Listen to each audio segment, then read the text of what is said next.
రజతోత్సవ శుభాకాంక్షలు నేను తెలియజేస్తా ఉన్నాను.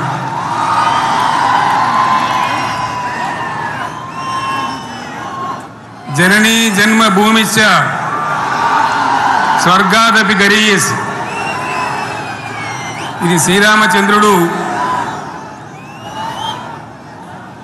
లంక మీద యుద్ధం చేసి రావణ సంహారం చేసి అయోధ్యకు తిరిగి రావాలి అనేటువంటి ఆలోచనలో ఉన్నప్పుడు రాముల వారి సోదరుడు లక్ష్మణుడు సహా ఆయన వెంట ఉన్న చాలామంది పెద్దలు లంక చాలా సువర్ణమయంగా ఉంది, అద్భుతంగా ఉంది, మనం ఇంకా అయోధ్యకు ఎందుకు, ఇక్కడి నుంచే పరిపాలన చేద్దామని అంటారు. దానికి శ్రీరామచంద్రుల వారు ఒప్పుకోలేదు. ఆయన చెప్పిన మాట ఏంటంటే, కన్న తల్లిని జన్మభూమిని మించినటువంటి స్వర్గం ఏది కూడా ఉండదు, కాబట్టి మనం అయోధ్యకే తరలిపోవాలని చెప్పి మళ్ళీ అందరిని తీసుకొని అయోధ్యకు రావడం జరిగింది. అదే స్ఫూర్తితోని చాలా గందరగోళ స్థితిలో ఉన్నటువంటి, దిక్కు తోతని స్థితిలో ఉన్నటువంటి, ఆత్మహత్యలకు ఆలవాలమైనటువంటి, వలసలకు నిలయమైనటువంటి ఒక ఘోరమైన ఆపదలో వలసవాదుల విషకౌగిలిలో చిక్కి నలిగిపోతున్న తెలంగాణ రాష్ట్రాన్ని ఎట్టి పరిస్థితుల్లో విముక్తి చేయాలని, స్వరాష్ట్రం సాధించాలని, జననిని జన్మభూమిని మించిన వేరేది లేదని చెప్పి నేను ఒక్కడిగా బయలుదేరి ఆనాడు తెలంగాణ ఉద్యమానికి శ్రీకారం చుట్టడం జరిగింది. 25 ఏళ్ల క్రితం, దయచేసి మీరు గొడవ బంద్ చేయాలి ఏమనుకోవద్దు, సభలో చాలామంది ఉన్నారు, లక్షల మంది ఉన్నారు, మీరు ఆపాలి ప్లీజ్. ఒకటే మాట బంద్ చేయాలి, గొడవ బంద్ చేయాలి, ప్లీజ్ స్టాప్. సో ఆ విధంగా 25 ఏళ్ల నాడు ఎగిరినటువంటి జెండా ఈ గులాబీ జెండా. చాలామంది బంద్ చేయాలి, ఏ బాబు బంద్ చేయాలి బాబు. ఆ రకంగా ఎగిరిన జెండాను ఎందరో అవమానపరిచింది, ఎన్నో మాటలు అన్నారు, ఎగతాళి చేసిండ్రు, అవహేళన చేసిండ్రు, మకలో పుట్టింది ఉబ్బలో పోతుందని చెప్పిండ్రు. కానీ ఈ జెండా మీ అందరి సహకారంతో, అనేక మంది త్యాగాలతోని, వందలాది మంది ప్రాణ బలిదానాలు కూడా చేయడంతో, అనేక ఉద్యమాలతోని యావత్తు తెలంగాణనే ఒక అద్భుతమైనటువంటి ఉద్యమమై ఎగిసిపడి, ఒక సమయం ఎట్లా వచ్చింది, ఒక సమయంలో అంటే తెలంగాణ యావత్తు ఒక పక్కన నిల్చొని బరి గీసి బిడ్డ నా తెలంగాణ అక్కడ పెట్టు అని చెప్పి నిలబడ్డటువంటి సందర్భం మనందరం కూడా సృష్టించినాం. తద్వారా మన లక్ష్యం తెలంగాణ రాష్ట్రాన్ని సాధించుకున్నాం. ఆ తదనంతరం ప్రజలు దీవిస్తే 10 సంవత్సరాల పాటు అద్భుతమైనటువంటి దగదగలాడే తెలంగాణ తయారు చేసి అందరూ బిత్తరపోయే విధంగా, ఆశ్చర్యపడే విధంగా బ్రహ్మాండమైన తెలంగాణ నిర్మాణం చేసుకున్నాం. ఆ విధంగా 25 సంవత్సరాల సుదీర్ఘ చరిత్రను ఈరోజు ఈ వరంగల్ గడ్డ మీద మనం జరుపుకుంటా ఉన్నాం. రజతోత్సవ సందర్భంలో జరుపుకుంటా ఉన్నాం. చాలామంది చాలా రకాల ప్రయత్నాలు చేసినారు. ఇక్కడ కూడా ఇప్పుడు కూడా బ్రహ్మాండమైనటువంటి ప్రయత్నాలు చేస్తూ ఉన్నారు. నేను ఒక్కటే మాట చెప్తా ఉన్నా, ఈ గడ్డకు ప్రత్యేకత ఉంది. ఇది రాణి రుద్రమ్మ ఏలిన వీరగడ్డ, సమ్మక్క సారక్కల పోరుగడ్డ, బమ్మెర పోతన కవితా మాధుర్యం పండించినటువంటి జీవగడ్డ. ఈ వరంగల్ నేలకు నేను వందనం చేస్తూ ఉన్నాను.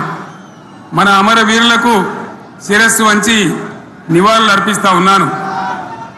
1969లో మూగబోయిన తెలంగాణ నినాదానికి తిరిగి జీవం పోసింది ఈ గులాబీ జెండాని మీ అందరికీ నేను మనవి చేస్తూ ఉన్నాను. ప్రజలు పరిపాలన అప్పగిస్తే విధ్వంసమైన తెలంగాణను వికాసం పథంలో నడిపించింది ఈ తెలంగాణ.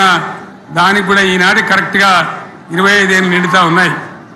ఆనాడు కొండా లక్ష్మణ్ బాపూజీ గారు ఆశ్రయం ఇస్తే ఏప్రిల్ 27, 2001 జలదృశ్యంలో టీఆర్ఎస్ ఆవిర్భావం తెలంగాణ చరిత్రనే మలుపు తిప్పిన ఒక మహోజ్వల ఘట్టం. పదవుల కోసమో, కులం కోసమో, మతం కోసమో, వ్యక్తుల కోసమో పుట్టలేదు ఈ గులాబీ జెండా. ఇది తెలంగాణ రాష్ట్ర సాధన కోసం పుట్టింది. పదవీ త్యాగాలతోనే మన తెలంగాణ ప్రస్థానం ప్రారంభమయ్యింది. అది ఫలించి మన సొంత రాష్ట్ర కళ కూడా నెరవేరిందని నేను మనవి చేస్తా ఉన్నా.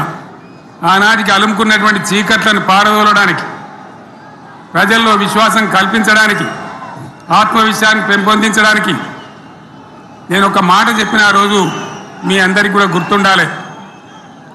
ఉద్యమం నుంచి వెనక్కి మరలితే, ఉద్యమ జెండాను దించితే నన్ను రాళ్లతో కొట్టి చంపండి అని చెప్పి నేను ఉద్యమాన్ని ప్రారంభించిన విషయం మీ అందరికీ కూడా తెలుసు.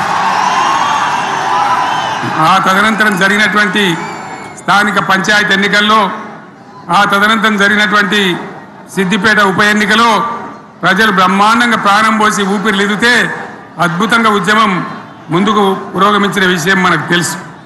60 ఏళ్ల సమైక్య పాలనలో తెలంగాణది ఎంత గోస, ఎంత దుఃఖం, ఎంత వేదన, ఎంత హింస, ఎంత అణిచివేత చూసినామో మనందరికీ కూడా బాగా తెలుసు.